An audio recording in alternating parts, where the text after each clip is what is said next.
नमस्कार, आप देख रहे हैं HDI भारत न्यूज़ और मैं हूं प्रदीप पाल। चुनावी परिणाम का काउंटडाउन शुरू हो चुका है और 10 मार्च को फाइनल रिजल्ट्स आना है, लेकिन एग्जिट पोल में एक बार फिर से भारतीय जनता पार्टी की सरकार बनती दिख रही है। आज हरदोई के वरिष्ठ पत्रकारों से और राजनीतिक विचारकों से हम उनकी राय जानेंगे, उनका विश्लेषण जानेंगे कि उनके मन में और उनका विश्लेषण क्या कहता है कि 10 मार्च को किसकी सरकार बनने वाली है। आज हमारे साथ इस पैनल में मौजूद हैं वरिष्ठ पत्रकार आलोक सिंह जी, आमिर किरवानी जी और सुधांशु मिश्रा जी। साथ ही राजनीतिक विचारक राकेश पांडे भी आज हमारे साथ मौजूद हैं।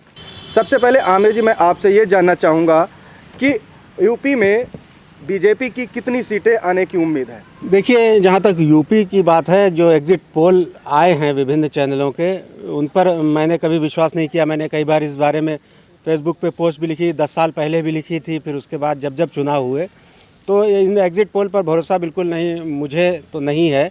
और कभी कभी तुक्के में सही भी हो जाते हैं कुछ चैनलों के और कुछ सर्वे एजेंसीज़ के, लेकिन अधिकांश गलत होते हैं। अभी पिछले साल देखिए पश्चिम बंगाल का चुनाव हुआ, वहाँ विभिन्न एजेंसियाँ, विभिन्न सर्वे एजेंसियाँ, चैनल्स बीजेपी की बढ़त दिखा रहे थे और उनको लगभग 80 के करीब सीटें मिली और पूर्ण बहुमत से टीएमसी की सरकार आई। और यूपी के बारे में भी पिछली बार ये कहा गया था कि बीजेपी की सरकार बन रही है, लेकिन इतनी अप्रत्याशित रूप से जीत हुई, 325 के करीब भाजपा की सीटें आईं कि न तो सारे एग्ज़िट पोल फेल हो गए, सारे जो भाजपा के नेता थे और जो उनके वरिष्ठ राजनीतिक विश्लेषक थे, सारे लोगों के कयास फेल हो गए कि 300 के ऊपर सीटें कैसे आ गईं। तो जनता का मूड है, वोटर जो हम लोग वोट एग्ज़िट पोल जो नमूने लेते हैं, उनमें मात्र 2-4% लोगों से ही पूछते हैं और आज का वोटर सच बताने से डरता है। मौजूदा अपने विधायक से डरता है, जो जनप्रतिनिधि होते हैं उनके समर्थकों से भी थोड़ा घबराता है कि अगर हम स्पष्ट बोल देंगे कि हमने भाजपा को वोट नहीं दिया या सपा को वोट नहीं दिया, तो भविष्य में उसके नुकसान हो सकता है राजनीतिक रूप से। वो अपना गुप्त मतदान है, वोट तो अपना दे आया है वो, लेकिन सार्वजनिक रूप से उसको बताने से डरता है।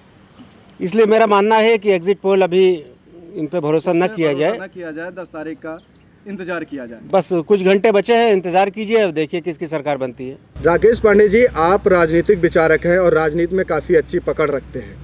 मैं आपसे जानना चाहूँगा कि एग्जिट पोल में जिस तरीके से बीजेपी को दोबारा रिपीट करते हुए दिखाया जा रहा है, कि आप इसको कितना सही मानते हैं? क्या बीजेपी दोबारा रिपीट कर पाएगी?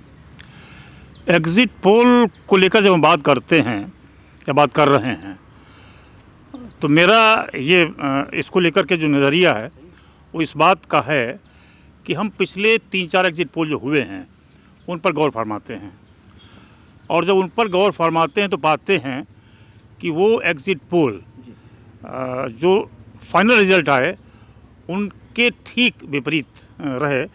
कहीं वो इस बात को दिशा नहीं दे पाए जो फाइनल रिज़ल्ट रहा। तो इसलिए एग्ज़िट पोल पर भरोसा कम होता है, घटता है। मैं तो समझता हूँ कि ये चैनल एग्ज़िट पोल करते हैं तो ये इस बात को क्यों नहीं तवज्जो देते, ध्यान में रखते हैं कि उनके एग्ज़िट पोल बार बार फेल हो रहे हैं। तो ऐसे में निसंदेह पब्लिक को उस पर भरोसा नहीं होता है। आलोक जी, मैं आपसे जानना चाहूँगा, जो एग्जिट पोल होते हैं या जो एग्जिट पोल का अभी परिणाम आया है, बीजेपी को भारी बहुमत से उत्तर प्रदेश में और कई जगह जीतता हुआ दिखा रहे हैं, आप इसे कितना सही मानते हैं?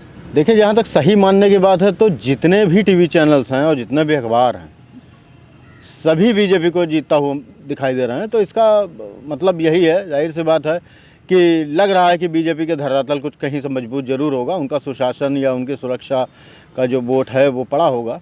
दूसरी बात है कि यहाँ जो बसपा का वोट बैंक था, कास्ट वोट, उनका जो कैडर वोट है रैदास, वो कहाँ गया है, ये सबसे बड़ी बात है। क्योंकि यूपी में बसपा बड़ी कम सीटें पा रही है और हर जगह इनके चुनाव, हालांकि हरदोई में 2 जगह बहुत अच्छा लड़ रहे हैं, बिलग्राम मल्लावा और संडीला में।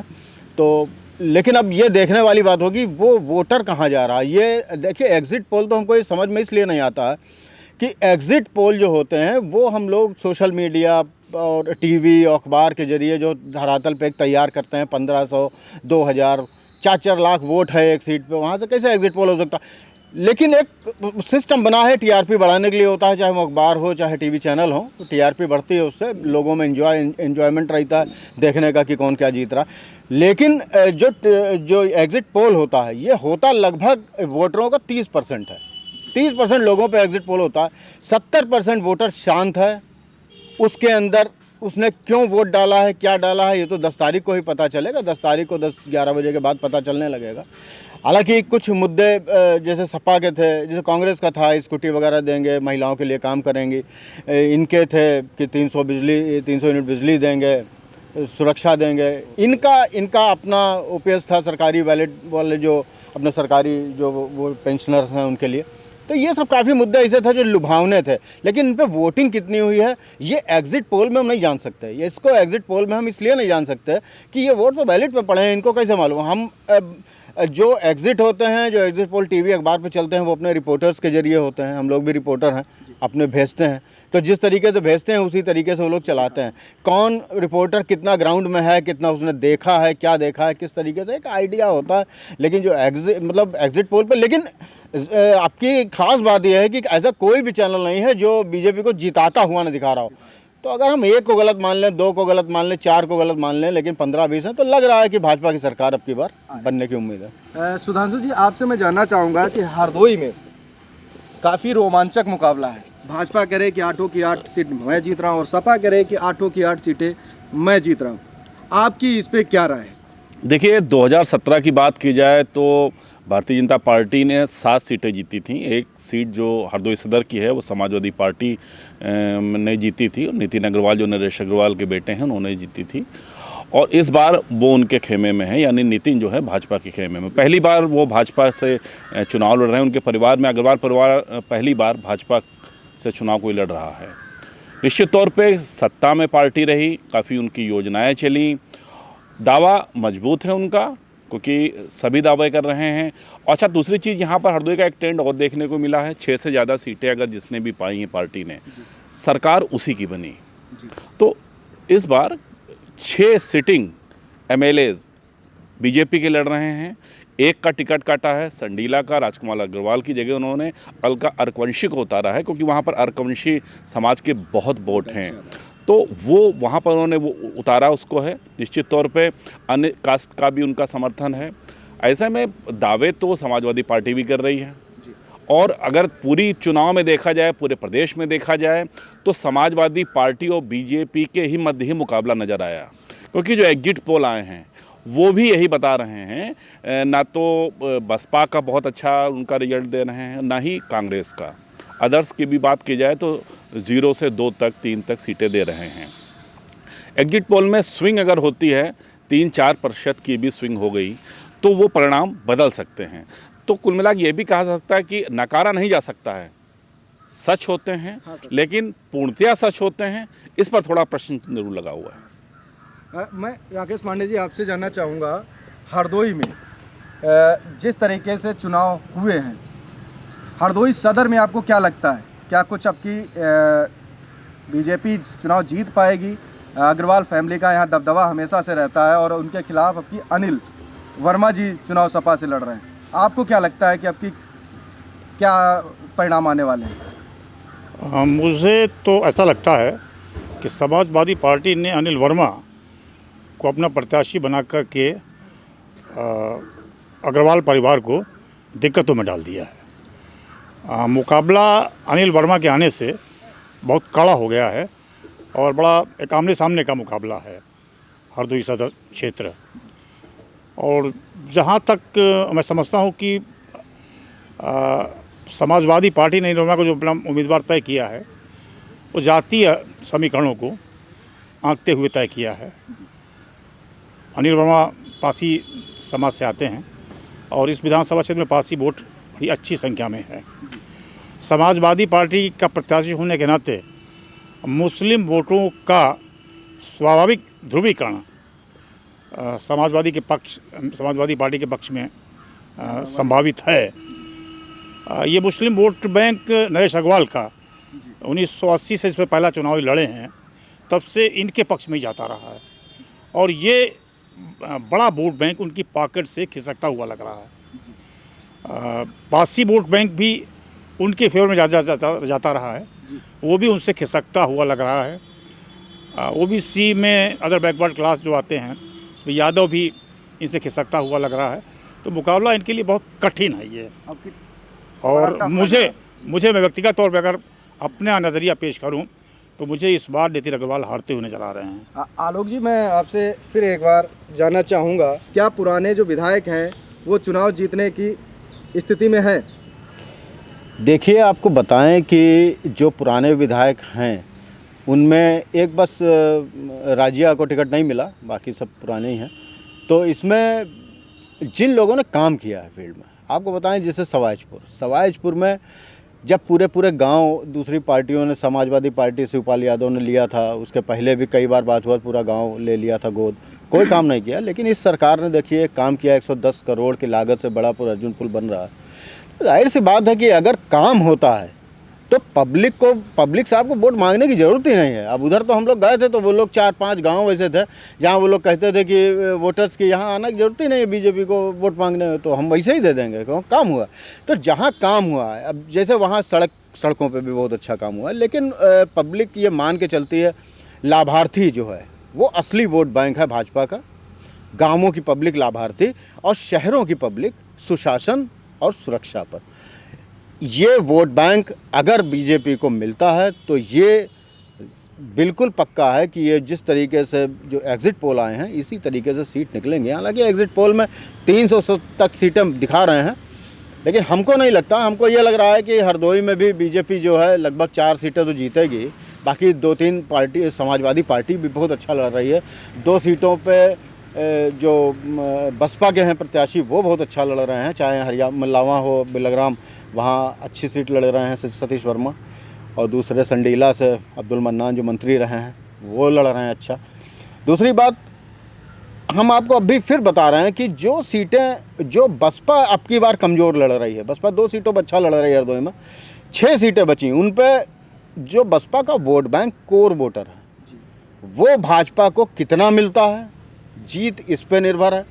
नेक टू नेक फाइटिंग है, कहीं कोई नहीं बता सकता कि कौन कहाँ जीत रहा है, क्योंकि इनका कोर वोट अगर लाभार्थी है, अगर लाभार्थी ने वोट दे दिया भाजपा को तो कोई रोक नहीं सकता। हालांकि कहने में भी ये आ रहा है कि महिलाएं और लड़कियों ने, स्टूडेंट्स ने काफ़ी ज़ोर शोर से वोट किया है बीजेपी को, लेकिन आगे समय बताएगा। चूँकि बीजेपी से एक वोट बैंक पूरा खिसकता हुआ नज़र आया, जिस तरीके से मुस्लिम वोट बैंक है वो पूरी तरीके से खिंचा है। अब पूरी तरीके से अगर खिंचा है तो उसकी भरपाई किसने की है, ये आने वाला समय दस्तारी ही बताएगा। आमिर जी, आपसे मैं जानना चाहूँगा, जैसे कि शाहबाद विधानसभा जो है वहाँ से रजनी तिवारी जी को, जो पूर्व विधायक, पहले भी विधायक रही हैं, और आसिफ खां बब्बू जी सपा से लड़ रहे हैं, आपको क्या लगता है वहाँ पे क्या 10 तारीख को रिजल्ट आने वाले हैं? देखिए, जहाँ तक शाहबाद विधानसभा की बात है, शाहबाद से आसिफ खां बब्बू एक बार विधायक रहे हैं 2007 में, उसके बाद वो लगातार चुनाव 2 हार चुके हैं। और रजनी तिवारी पहले सवाजपुर से लड़ती थी, बीएसपी से जीतती थी, फिर वो शाहबाद शिफ्ट की गई, बीजेपी से लड़ी, और पिछले मुकाबला इन्होंने बसपा और भाजपा के बीच हुआ मात्र 4200 से। तो आसिफ खां बब्बू के साथ मुस्लिम और दलित, जो मायावती का वोट बैंक कहा जाता है, वो उनको बहुतायत में हमेशा से मिलता चला आया। 3 चुनाव वहाँ से लड़े। इस बार वे समाजवादी पार्टी से हैं, और भाजपा से एक और व्यक्ति अखिलेश पाठक टिकट मांग रहे थे, वो न मिलने के कारण निर्दलीय खड़े हो गए, जो रजनी तिवारी के लिए मुसीबत का सबब बना हुआ है। ब्राह्मण वोटों पर अच्छी पकड़ थी उनकी। अखिलेश पाठक का शाहबाद कस्बे में काफ़ी दिनों से राजनीति कर रहे हैं, काफ़ी लोग उनसे जुड़े हुए भी हैं। अब वो नुकसान स्पष्ट है कि रजनी तिवारी का ही करेंगे और भाजपा का ही करेंगे। दूसरी बात, एक वहाँ AB सिंह लोध को बीएसपी ने टिकट दिया है। लोध वोट बैंक की अगर बात करें तो ज़्यादातर ये भाजपा के पक्ष में जाता था। पिछले चुनाव में अगर हम देखें तो जो बीएसपी का मेन लोध जाति के कारण उनको मिल सकता है काफ़ी वोट, और SC वोट जो रैदास वोट है वो मायावती की वजह से उनको मिल सकता है। तो बड़ी अजीब स्थिति हो गई है। सीधी फाइट हालांकि आसिफ खां बब्बू और रजनी तिवारी के बीच में, लेकिन बीएसपी के कैंडिडेट भी वोटों में अच्छी सेंध लगा रहे हैं।